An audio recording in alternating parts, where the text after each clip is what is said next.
I'm Ben from Evile. I'm Piers. And you're watching Impact Channel.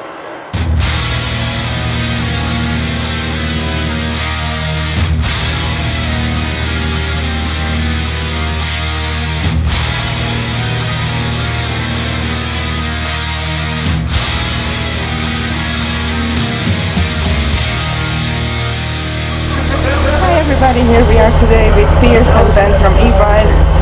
Hi, thank you very much. Hey guys. How you doing? You good? Yeah, how are you? Good. Yes, excited. Good to have you here in Dublin finally. Yeah, finally. We had to wait a long time, but Yep, yeah, I know. So did we. Yeah, so how is it to be back on the road again? It's great. Feels really good. It's a new chapter for us with this young man here, Piers. So yeah, it's like a new snowballing effect kind of thing. We're kind of building our position back up to where we were before Oliver left the band and moving on with the Skull album, that kind of thing. So yeah, it's just good to be back doing gigs.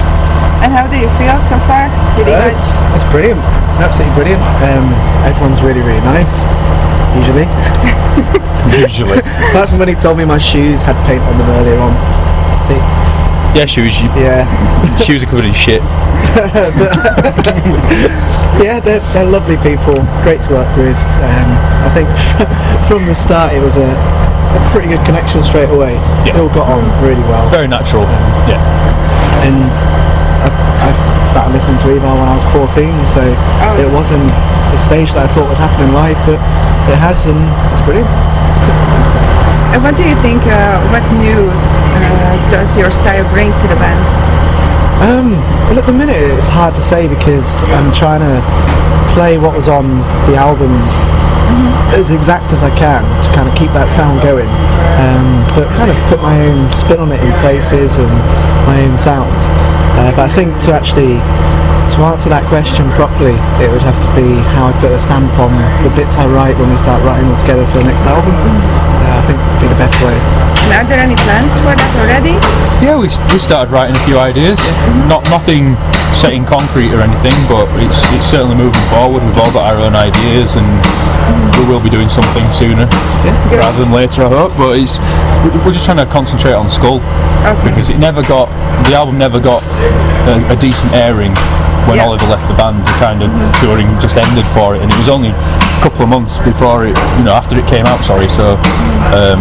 Yeah, it was a bit sad really, but now we're back touring it, giving it the exposure it deserves, because for us it's our strongest work. So, do you think it's different to play the songs now that they have ripened like 2 years already? No, not really, because we never really toured them anyway. I think we only ever played 2 songs from the album live a couple of times, handful of times tops. So now to play the entire thing, everyone's expectations of it are this tour. We've never played them live before, so people don't have any kind of, they can't preempt what they were going to sound like because they've never heard them live. So this is the first airing of most of the songs live. So you had 4 albums so far. Yes. With like 2 year gaps between each. So now you're breaking this pattern. Yes, we are. It kind of got forced on us, really, didn't it? Like, we had no inkling that Oliver was going to leave the band. I'm pretty sure once we completed the album deal with Earache, our previous record label, I'm pretty sure within that 2-year span we would have had to write a new album at some point to go to a different record label with, perhaps, or release ourselves. We never got that opportunity because we were so busy focusing on finding a new guitarist to move the band forward. So yeah, hopefully soon we'll have a new album. Yeah. But now we get a chance to listen to Skull once again. That's right. Yeah.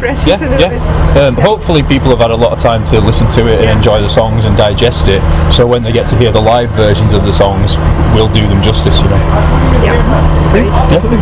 We've done a lot of rehearsing. It's been relentless, hasn't it? Really. Yeah, it has. Yeah. Wanted to make sure that we came out and it was as best as we could possibly be, especially with it being a new chapter and playing Skull for the first time in its entirety. And you all have day jobs, don't you? Yes, we do. Yeah. So how can you synchronize these 2 things? With great difficulty. It's really hard having to sacrifice the thing that you want to do to earn money, which is playing in a band, when it doesn't really pay enough to pay the bills. So doing the 9 to 5 grind and then coming out on tour and having to factor that in with annual leave and all that kind of stuff is very, very difficult. But we do it because we love playing live. You do what you have to do in order to do the gigs. So it's just a constant juggling act. But we do it because we love it. And do you have fans at work? Yeah, it's strange. I work in a guitar shop, Okay. and there's always a few people coming in who want to talk about the band and albums and that kind of thing. And you kind of have to say to them, I can't do this. I'm at work. I've got my work head on. Yeah, it's interesting, isn't it? You might not get it at work, being in a call centre and stuff, but No, not really, not as much. People are interested to hear about it, but they're kind of more along the lines of, oh, so what pubs you playing then that weekend? And it's like, I think I'm actually going to Trondheim. Oh, cool. they don't get it. No, they don't It get just it. goes over people's heads. I think they find it a bit of a novelty. Yeah, Playing in a band, it's a novelty. They don't really understand what goes into it and how much hard work it is. So, but we do, and it's yeah. Okay, so when you don't listen to metal, what kind of music do you listen to?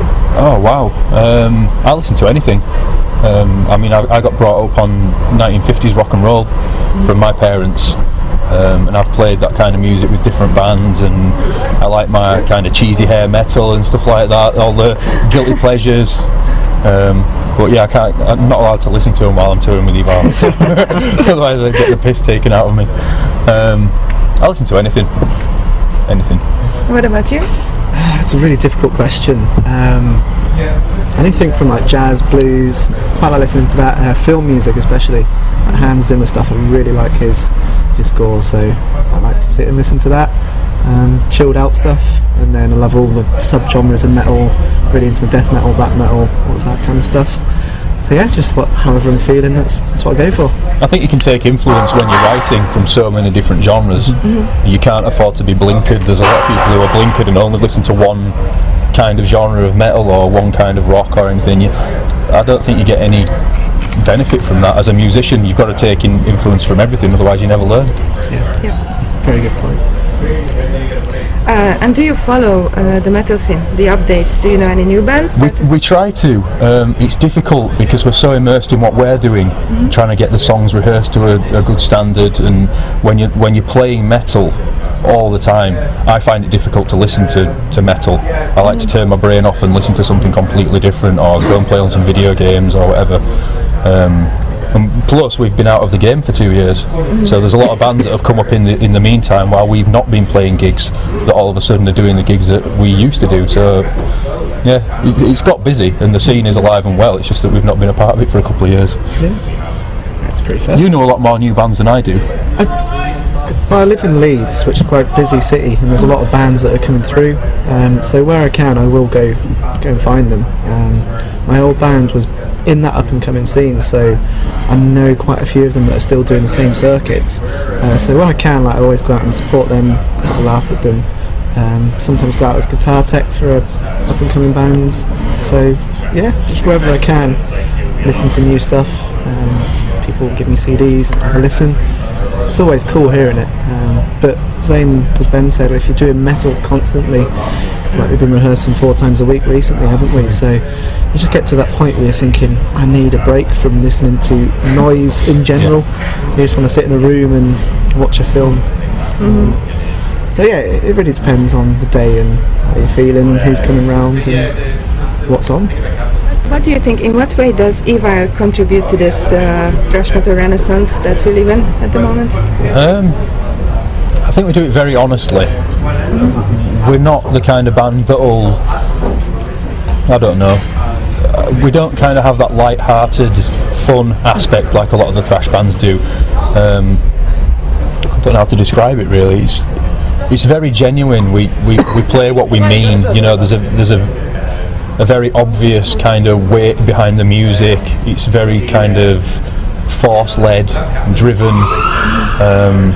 Passionate. Yeah, it is passionate. I mean, you can't play thrash and it not be passionate, but we do take it very seriously, whereas a lot of the other thrash bands, like the party thrash bands, and you know, they're only into like drinking beer and going out and all the other stuff that goes with it, where we'd rather concentrate on our music and make the music the focus rather than the peripheral stuff that goes with it.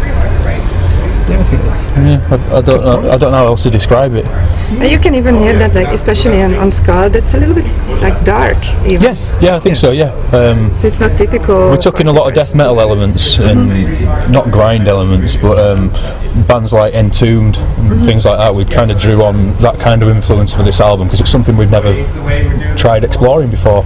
On each of our albums, we always try and do something a little bit different than the last, and that's the direction we kind of went in for that. So there is still aspects from all the other albums, like there's the chorus heavy ones, and then the slow chugging ones, and then like the kind of progressive ones, even the ballady ones like we did for In Memoriam and like we've done with Tomb. But yeah, there's a lot more faster stuff with more intent, more darkness behind it. Yeah. And what about the future plans? You mentioned that you have already wrote some new material. Yeah, what can we expect? It's going to be different because the band is completely different now with Piers, but it's going to be interesting exploring where that's going to take us.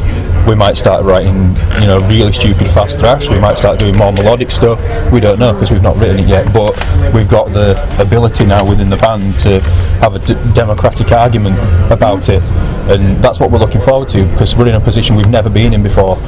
The dynamic of the band has changed that much that it could almost be a new band.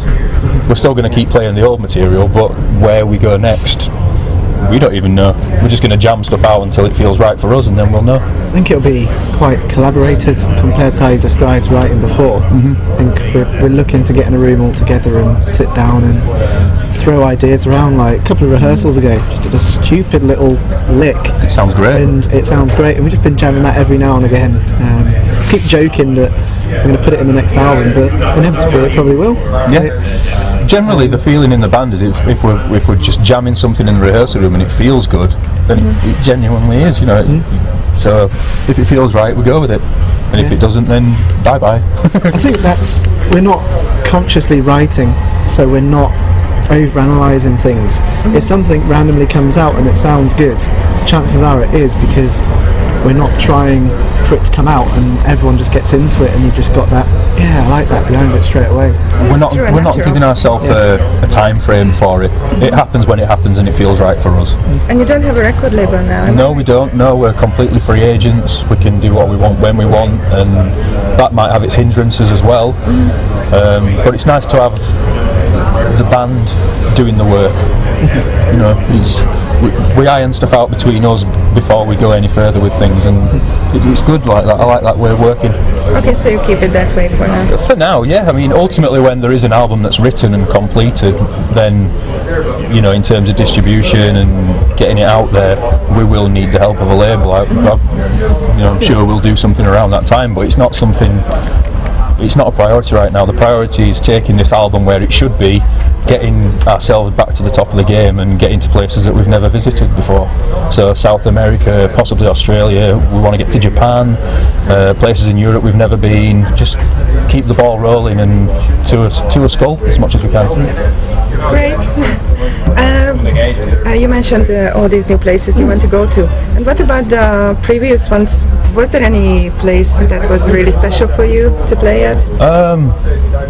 Out of all the places we've been, I love Canada. Canada's always been fantastic for me. I like Spain. Anywhere that appreciates the hard work that we put into the band and appreciates the music, they're the ones that stick out.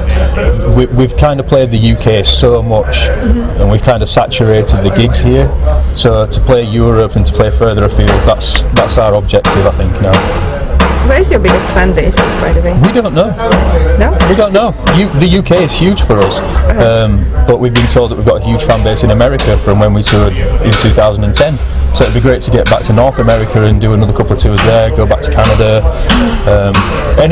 South America, anytime we post anything on Facebook, there's always a few people like here and there saying, come here. We would if finances would allow it, and I'm sure one day they will. I hope so too. You played covers before you started writing your own albums with Evile. Yes. If somebody would have the idea to put together an Evile tribute album, which bands would you like to hear on it? Oh wow, that's an ace question. Don't know. Who do you think? It's a difficult question. Well, okay, let's toss the coin then, because a lot of people say that we sound like Metallica in some ways, and that's where we got most of our influences from. So it'd be interesting to hear them do one of our tracks. Definitely, that would be a dream come true for me. That would be cool. I'd like to hear Overkill do one of our tracks, just to hear Bobby sing one. That'd be great. Gamma Bomb would be great. Gamma Bomb would be great. Yeah. I know that's a really interesting question. It is, yeah. Let's do some thinking. Yeah. I'll have to put some feelers out and see who'd want to do it. People might just turn around and go, "Nah, we're not interested, thanks." It would be interesting maybe if it wouldn't be a metal band. Yeah. Some other kind of band. Yeah, definitely. Yeah. Oh, yeah. Lady Gaga or something. Lady Gaga, Evile. Yeah, it'd be interesting, definitely. Cool. If you would have the chance to go back to your 10-year-old self, what would you tell yourself as an advice? Practice more. Or practice at all. Yeah, because I never had the chance when I was younger. I didn't have anywhere to set a drum kit up, and I'm completely self-taught, so for me practicing was really difficult to do, right up until probably my early 20s. It was something I just didn't have the scope to do, so playing in a band, that is my rehearsal. So when I get it wrong, I used to take it really, really hard, you know, and punish myself for it and dwell on it, but you can't do that. You've got to live in the moment and play for that night, and if you make mistakes, move on. Everyone makes mistakes, so you know, we did it last night, didn't we? So. But I think that's the honesty of the band. Yeah. You know, yes. we're there to play, we're not there to recite, and that's what we're going to do. Exactly. Yeah. And what about you? I was only 13 years old 10 years ago, and I was at 13-year-old where I went, I want to play in a band when I'm older. So I'd have to stick to that. I'd have to say, definitely go and do that rather than anything else. Do what you love, and did it, and here we are now. Yeah. Okay, so final questions. Please list your 5 favorite albums of all time. My 5 favourite albums of all time. Wow. Okay. The first metal album I bought was And Justice for All, so definitely that. Heartwork by Carcass, because I love the drum sound. It's a drum sound I've always wanted to emulate on one of our albums and never really succeeded, so that might be something in the pipeline for future. I'm a huge fan of the band Heart, so anything by Heart, I just love it. Some of their live stuff's fantastic, so The Road Home, the acoustic one's really good. Michael Jackson Bad, because it was one of the very, very first albums I ever bought. And possibly Jeff Wayne's War of the Worlds, the musical version, just because of the wealth of talent on it and the storyline. Richard Burton's narrative's just fantastic, and I love the arrangements, so that'd be my 5. Okay. I don't like these questions. Right, well, Iron Maiden got me into playing guitar, so I'd have to say Power Slave. That was one of my favourite albums. I love some of the tracks on that. Lamb of God, Ashes of the Wake, that kind of sent me off on a adventure into music and the more heavier extreme sides of it. Hans Zimmer's Inception soundtrack, definitely one of my favourites. Probably have to say Led Zeppelin's Led Zeppelin 2. Pink Floyd To The Wall. Yeah, my dad was a big Pink Floyd fan, so that kind of got me into music as well. Yeah. Okay. Good mix. Yeah. What's the meaning of life? To enjoy yourself and do what you feel like doing, and don't regret it. I've learnt that the hard way recently, so live for the moment, definitely. I have to completely agree. That's exactly what I do. Yeah. Great. Okay, do you have a message to your fans? Keep headbanging, buy our new album when it comes out, when we've written it, and enjoy Skull. Now go and get drunk. I think for me it would be a big thank you to everyone that's been so kind as to welcome me into the Evile family. You're not allowed to say things like that, Piers. Well, it's true. Everyone's been awesome. I've not seen anything bad. Everyone's always been really nice. So yeah, it's been really, really cool. It was a big job, very daunting at first, and it's been made a lot easier by everyone being so cool about it. Yeah. Thank you for sticking with us in our 2-year hiatus as well, because we've sold some decent tickets for tonight's show, and we're gonna enjoy playing to a big crowd. So yeah, it's gonna be good. Yeah, we're looking forward to it. Awesome. Thank you very much for your time. You're very welcome. Thanks, Thank guys. you. Thanks. Have a good night.